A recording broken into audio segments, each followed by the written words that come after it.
Hi, welcome. So, in the last video, we looked at variables and inputs. And in this video, we are going to start looking at the basic data structures in Python. In most programming languages, you would always start with strings. So, if you printed your hello world, that was actually a string. And strings are the most basic data types in every programming language. So in this video, we are going to start with strings, and the data types might be a bit confusing maybe when we start talking about sets, dictionaries, lists, tuples, but there are generally three things you should use to be able to classify the data set or to remind yourself of what that data structure can do. The first thing is it, are the elements ordered? Are we able to access the first element or the second element or the third element? Second thing is that data structure, is it mutable? Can we change certain things? Maybe change an element to another element easily. And then the third thing is whether it accepts duplicates or not. So just look at these three things and you'll be able to classify the different data structures that we'll be dealing with throughout this series. So let's start with strings right away here. So I hope you have created launch your Jupyter notebook. We already showed that in another video. So we can just change this to Markdown. I can take a shortcut and press M here, or you can type it here. So when we do that, we can just call this string just to give it a title that we'll be talking about strings today. And then I'll just press Shift Enter. Remember, it's another way of getting into the, you can press Shift Enter or you run. So now the first thing we want to see is how do we create a string. I think that's the first and most basic thing to do. So let's just go straight and look at that. So there are generally three ways you can create a string. So let's just say string one. String one can either be, let me just take something like Python is good for beginners. Then we can just take another string 2. So that is one string. Another string could be, and now the difference is the first one used single quotes, the second one uses double quotes, so it's still a string. So either way, single or double quotes, it's okay to use. So statistical analysis, let's just say R is good for statistical analysis. And then there could be a doc string. So string 3 could be, you have multiple lines and you just do single quotes 3 times, 1, 2, 3, and actually it has doubled it for me. So in between these lines now you can write as many things as you want.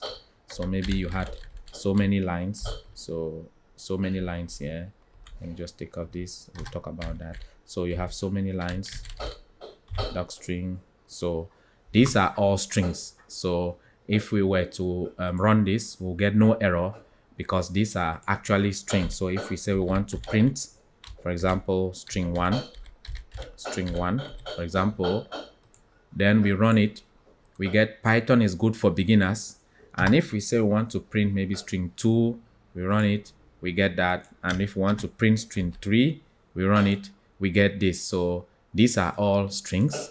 And if you want, you can check the type. So let's just say, what is the type of these strings? So let's see. And if we say string 1, what is the type? Let's run it. You see it's a class is string. Even string 2, the class is a string. And then string 3, the class is also a string. So we can conclude that these are all strings. Now you know how to create strings. The next thing you would want to look at is there are times when you might need to switch between double quotations and single quotations. And this usually happens when you have like maybe an apostrophe S kind of a thing, or you want to put something in quotes inside the string. So let's just say, for example, you had this same string here, and then let's paste it here.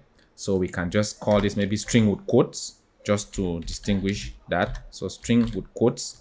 So now we can say, let's just say Python syntax are good for beginners. So when you do that now, you see that the string starts here with a single quote, and ends here with a single quote. So the rest of it is going to throw an error because it thinks that the string ended here, and then it gets confused after this. So in this case, if you are using a single quotation in the middle of a string, then you should begin the string with double quotation so that the communication is clear. The string starts here and ends here, and any other thing inside it is part of the string. Same as it could be the other way around. So if you run this, for example, we get no error. And if, for example, let's run the first one so that you see the error, so that you're sure that there is an error. Let's run it, and then you see you get an error on terminated string literal. So your string didn't end well here. But then when we correct it, like I did, like this, double and double, and then we run it, we get no error. So this is actually a string with no issue. And then if we could say maybe we wanted to do double quotes here for some reason, but just know that once you start with one, you end with the same type. So you start with single and there's double in the middle, it doesn't matter. You have to end with single so that it doesn't get confused midway and want to end that. So if you run this till, you get no errors. So now let's start asking the first questions. The first question is, can we access string elements? Like we said, three things. Ask if the elements are like ordered. Can we pick out just this P should be the first element, Y should be the second element, T should be the third element. So that is what we want to do here now. So we can say Python is good for beginners again. Let's bring it here just to have the same communication. Let's run this. So this is our string. It's fine. Now we could decide to say we want to take out just this P element. So very important thing to note about Python is that Python is a zero index programming language, which means that to access this P, we'll have to say element 0. To access this Y, you have to say element 1. But for example, if you're an R user, to access this P, you would say element 1.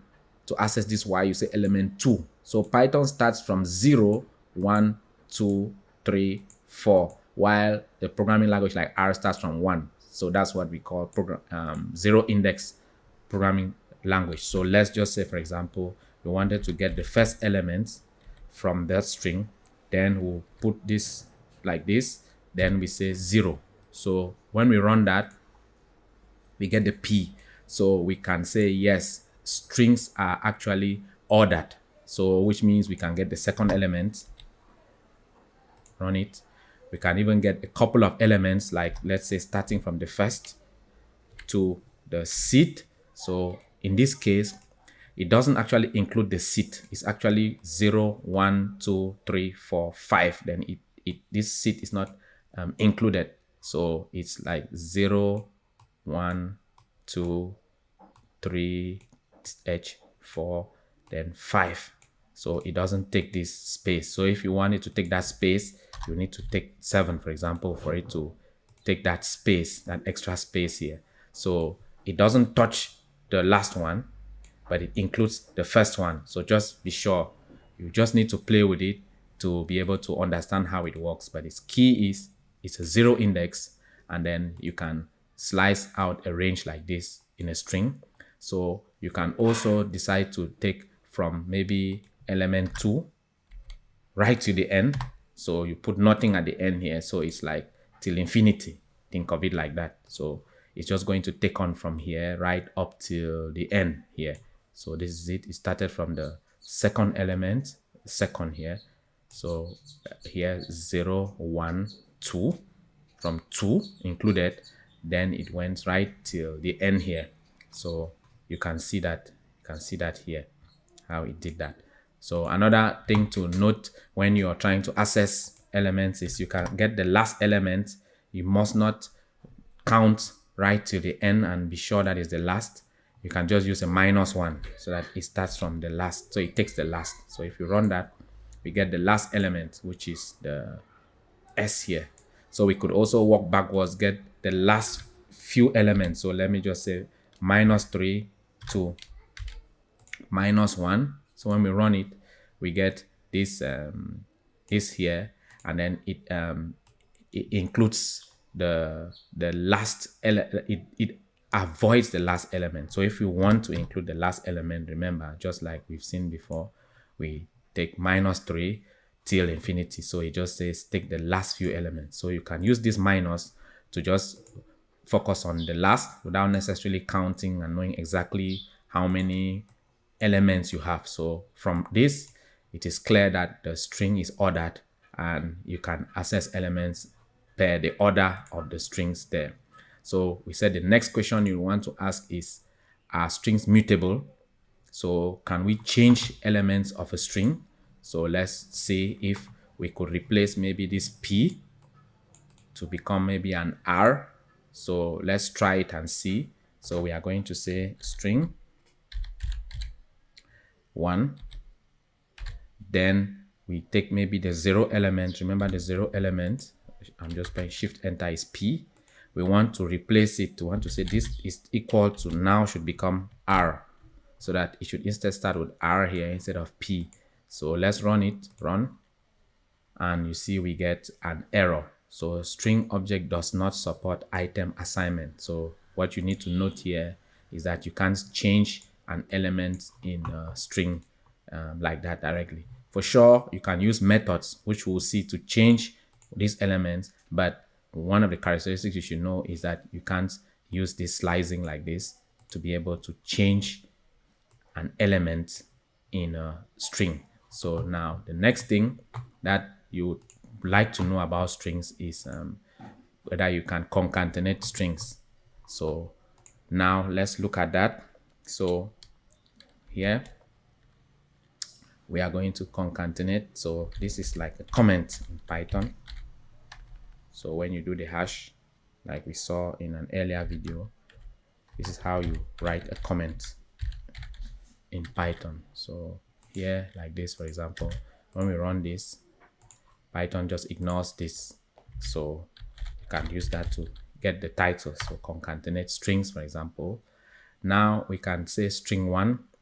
Let's just take a string 1 is I love Python, for example. String 1 equals to I love Python, for example, and then take a second string 2 equal to an R2. So we can concatenate these strings by, for example, saying print string 1, like we see here, plus string 2. So string 2. So let's run this. It's to be initialized, and then we can now run this second one. I'll just press shift enter here. So you see it goes I love Python, which is this first string, and R2 because of this space that we have here. So if there was no space here, we run it, and then we concatenate this, we get the adjoint. So most of the time what you would do is you would add a space. A space is also a string. So it's like you're adding 3 strings together. So you're like saying string 1 plus string 2, which is a space, plus string 3, which is in this case called string 2. So let's run it. Now you have something like this. So another thing now you can see about strings also is that you can have double. So it doesn't matter if you have spaces, because it's like a double character, space, space, space. So a string accepts duplicates. So you can even write Python 2 times. It's not a problem. So a string accepts duplicates.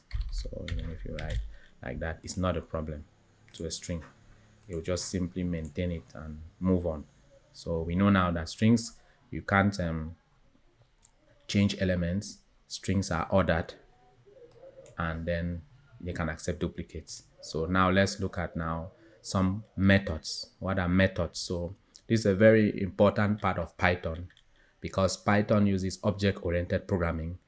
Maybe if you are using R, you'll be using functions, but you don't use object-oriented programming.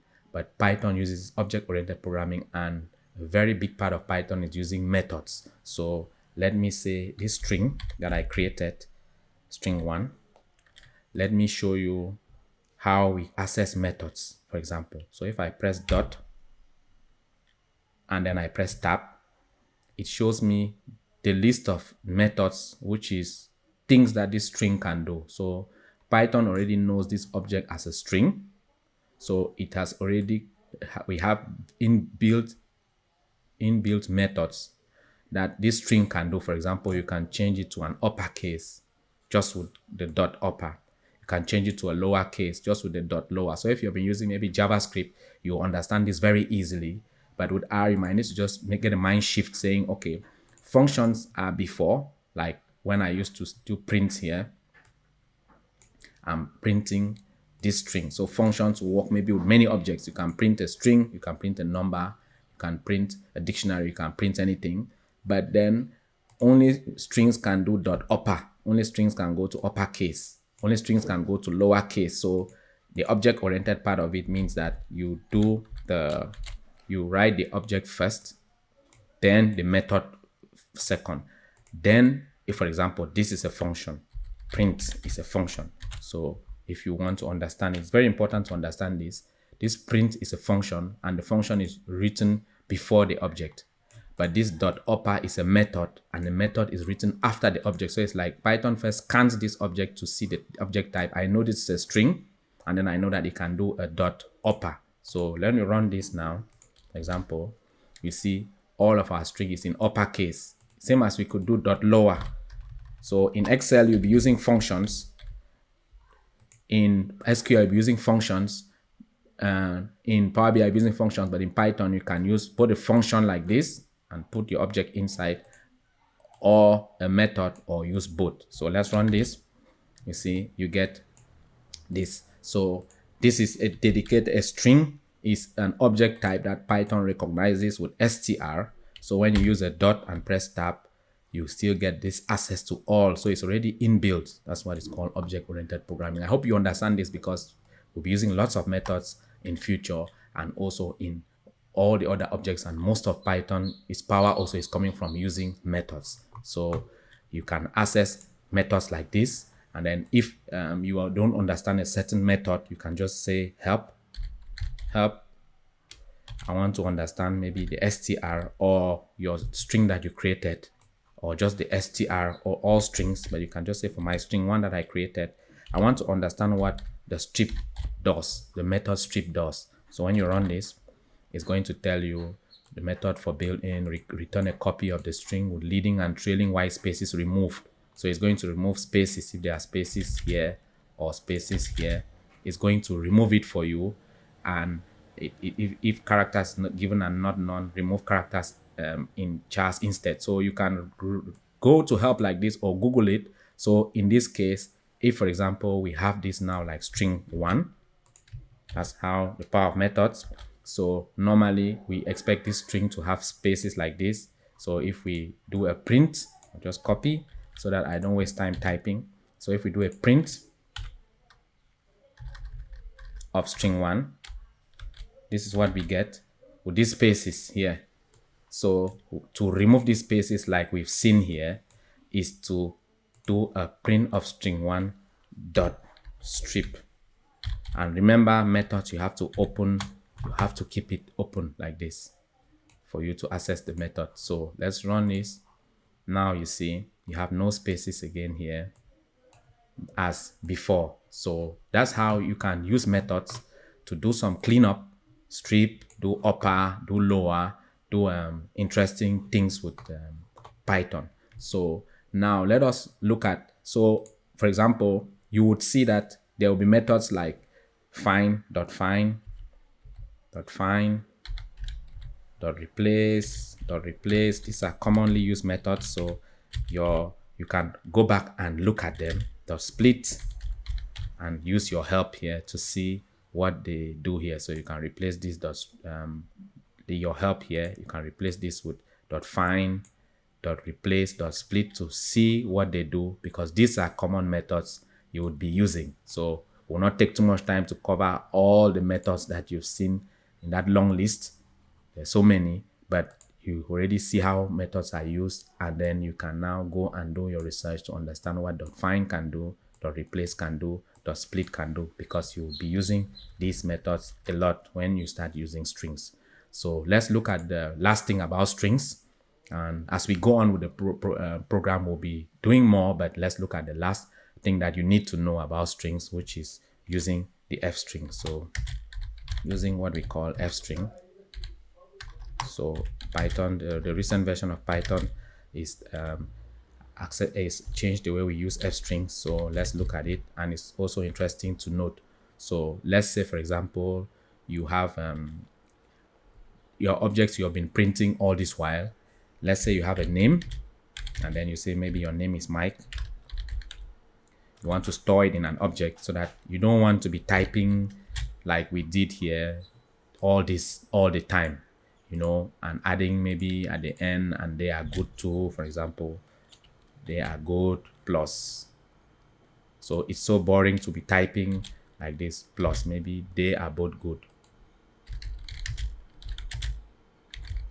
Are both good. So you don't want to be typing long sentences like this when you could call something easily. You need to remember the spaces. You need to keep another space here again. You see, I need to keep a space here. I need to add a plus here, for example. So I want to show you why F strings can help you. So if I run that, you see, it's just boring. So but now F strings make it easier for you. So if, for example, I have variables that I've declared up there, name is Mike, age is that, I can just use an F string. So I'm going to show you how they write an F string. So you write an F, then you have your quotes. So your string was supposed to be inside here, but then you will type your things now normally. So you say, hi, my name is. Now where you insert the variables, you need to bring in now these curly braces. So you need to tell Python that bring me the variable name that you know. The rest of this is just text. So I don't need all these plus gaps here and all these things, but I just want string, hi, my name is name. And so I'm just typing normally, and when I need Python to refer to one of the variables I've created, I just call it with this curly braces, and my age, yes, old. So this says hi, just like I'm speaking, hi, my name is, then I tell Python to refer to name. So I could change this to James, I could change this to John, and I am whatever age, years old. I could change this age to 3 to 40 to 80, and it's just going to read this string. So if I run this, hi, my name is that. So if, for example, I change to James, there, let me just keep it cap. I press shift enter. You see, hi, my name is James, and then I change the age 30, and then I press shift enter. It says, hi, my name is James, and I'm 30 years old. So this would make you easier to write your strings, print your strings, when you put this F in front before you use your quotation, and then make sure you use these curly braces when you're referring to variables that exist before. Otherwise, you just type James here with your hand, which is not what you want. So you wanted to make it flexible by having this here. So I hope you have been able to see what strings can do. You've gotten an introduction to strings, and let's continue to learn the other data structures. And then at the end of the day, we are going to bring all of this together to be able to do very interesting analysis work in Python. So see you next video. Wish you good data luck.